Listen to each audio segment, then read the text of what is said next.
Sahabat Indonesia, jika di masa lalu ketika ada sebuah tulisan, ketika ada sebuah buku, itu dibalas dengan buku juga. Ketika suatu pemikiran, ketika seorang ilmuwan menerbitkan sebuah karya dan ilmuwan yang lain tidak setuju, maka dibalas dengan sebuah buku. Dan hari ini ketika pemikiran orang lain itu mungkin beda dengan pemikiran kita, dengan sebuah video, dengan sebuah konten, maka dibalas juga dengan sebuah konten. Dan kali ini saya akan membuat konten yang mungkin bisa menjadi pemikiran kepada mereka yang selama ini menganggap bahwa agama itu tidak logis, agama itu tidak ilmiah. Setelah mati sudah tidak ada lagi kehidupan. Dan saya akan menampilkan sebuah bukti yang ilmiah bahwa setelah mati ada lagi kehidupan. Jadi seperti yang sering diserang bahwa agama itu tidak ilmiah, agama itu tidak logis. Hari ini saya bisa buktikan bahwa agama itu logis, kehidupan setelah mati itu ada. Mari kita saksikan buktinya. Saudara, ada satu yang agak menggetarkan juga. Ketika mungkin sudah banyak yang baca buku ini, sebuah buku kecil, ya, judulnya Life After Death, hidup sesudah mati, ditulis oleh Raymond Moody. Raymond Moody ini adalah seorang dokter yang karena pinternya dia dalam bidang kedokteran kemudian dijadikan guru besar di bidang filsafat kedokteran. Nah, ketika dia mengajar ditanya oleh mahasiswanya, Pak Moody, Bapak dokter yang sudah nangani banyak ribuan orang mati, banyak menyelamatkan orang tapi sering juga gagal. Mahasiswanya tanya, Dok, kalau orang mati itu pergi kemana? Kalau orang mati itu pergi kemana? Nah, ini sebagai dosen tertantang, saya dosen. Tidak bilang saya ini gaib, saya harus penelitian. Lalu dia lakukan penelitian. Apa penelitian? Penelitiannya itu 100 orang yang pernah mati diwawancarai. Ada orang pernah mati banyak, dia kirim surat ke rumah sakit. Apa tempatmu pernah ada orang mati lalu hidup lagi? Ada namanya John, mati jam sekian, tiba-tiba jam 6 sore hidup. Ada yang mati 2 jam, ada yang 6 jam, 7 jam. Nah, dicatat namanya, dicari alam, lalu diwawancarai. Ketika ditanya, apa yang kamu rasakan ketika kamu mati? Saudara, 100 orang yang pernah mati ini, 86% jawabannya sama, saya keluar dari tubuh saya. Yang 14% itu kira-kira mirip jawabannya, tidak bertentangan tetapi tidak persis mengatakan keluar dari tubuh saya. Jadi orang mati itu, saudara kalau mati besok keluar dari diri saudara sendiri. Lalu apa yang kedua, saya lihat ke bawah, ibu saya nangis, kata yang punya ibu. Istri saya nangis, anak saya nangis, dokter berusaha nolong gitu. Waduh, saya sudah tidak bisa menolong. Ini sudah mati gitu. Terus kemana kamu? Terus saya masuk ke lorong yang sangat gelap. Sudah itu saya masuk ke tempat yang sangat terang benderang.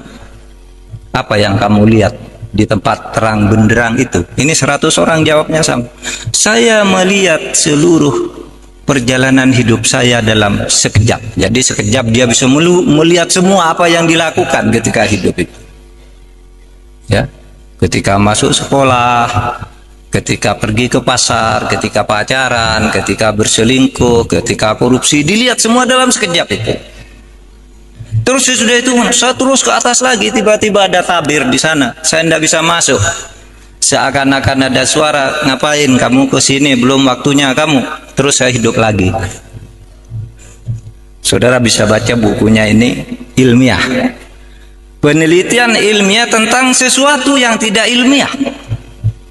Ketidakilmiahan itu dibuktikan secara ilmiah karena itu melalui studinya. Kalau Profesor Baikuni mengatakan sesuatu yang terjadi secara sama 3 kali itu pasti ilmiah. Nah, bagaimana dengan pernyataan Mahfud MD ini? Mahfud MD ini juga adalah profesor ya. Tidak mungkin, agak sulit juga mempercayai sesuatu andaikan dia menganggap bahwa ini bukan sesuatu yang ilmiah. Sepahamkan dengan kita bahwa ilmiah itu adalah proses mendapatkan ilmu berdasarkan kaidah-kaidah keilmuan yang ada. Sering disebut oleh Kumaila Hakimah sebagai epistemologi. Jadi ilmunya ilmu pengetahuan, tata cara mendapatkan data dengan prosedur-prosedur yang telah ditentukan bersama, telah disepakati bersama. Bagaimana dengan ini? Kita yang sering mencaci maki bahwa kehidupan itu tidak ada, agama itu dongeng. Mungkin sebagian Anda menemukan bahwa itu dongeng, tetapi apakah semuanya adalah dongeng? Sebagaimana Kumaila pernah mengatakan bahwa semua konsep agama itu tidak masuk akal. Coba telaah ini.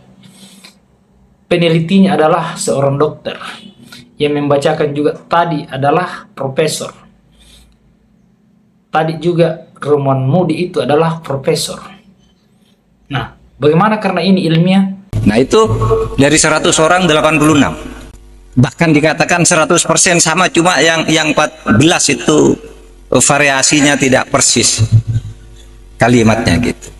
Ilmiah. Lalu apa yang terjadi di sini? Saudara, banyak hal menarik di situ. Pertama, bahwa orang itu bisa pergi dari tubuhnya. Kayak saudara pergi sedang tidur, saudara pergi ke Afrika, saudara naik pesawat, itu mimpi itu kan pergi saudara dari tubuh saudara. Ya, saudara pergi dari tubuh saudara, berkelana ke alam-alam di luar saudara, pergi. Yang kedua, ini yang sangat luar biasa. Apa ada? Ketika manusia itu sampai di suatu saat, di suatu tempat yang terang benderang, manusia itu melihat amalnya sendiri.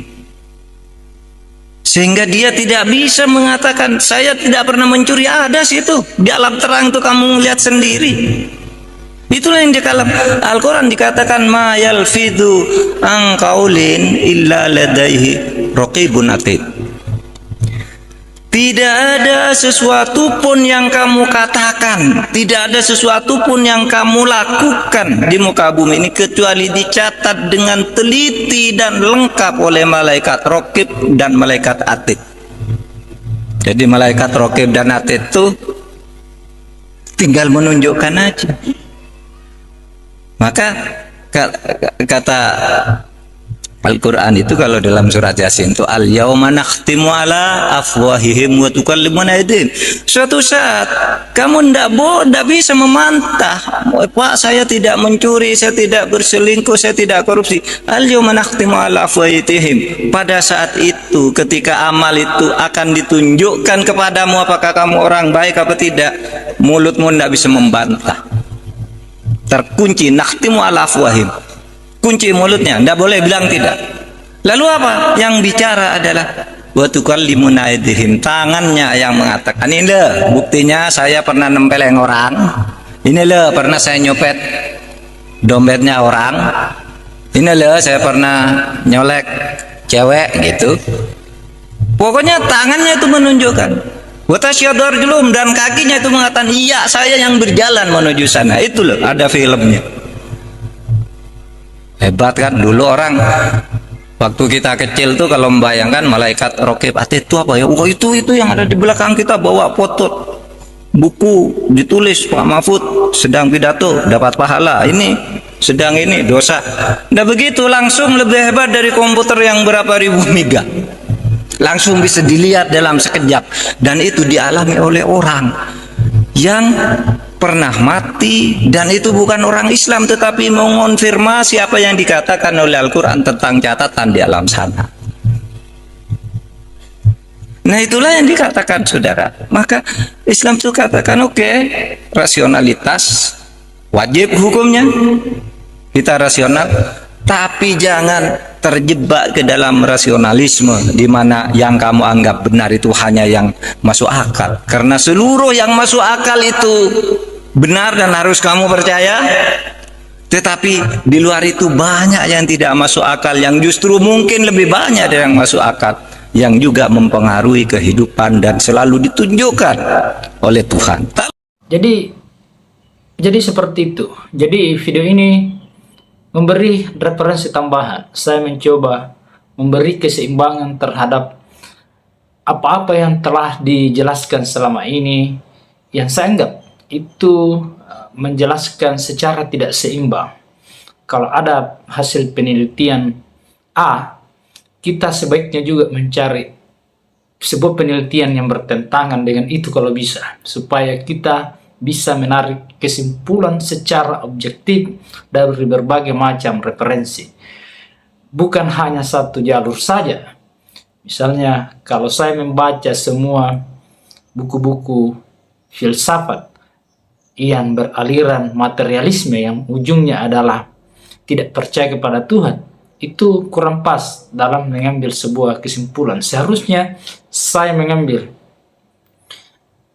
filosof-filosof juga yang percaya kepada Tuhan. Banyak, misalnya Immanuel Kant, Thomas Aquinas, dan seterusnya. Lalu kita tarik kesimpulan karena kita juga punya pengalaman hidup sendiri. Seperti yang sering saya katakan bahwa kita ini sering bermimpi. Mimpi tidur di tempat A, lalu terlihat dalam mimpi kita berada di tempat lain. Coba kita pikirkan itu. Karena selain kita punya pengalaman, ada juga pengalaman orang lain yang bisa kita sintetiskan lalu membuat sebuah kesimpulan.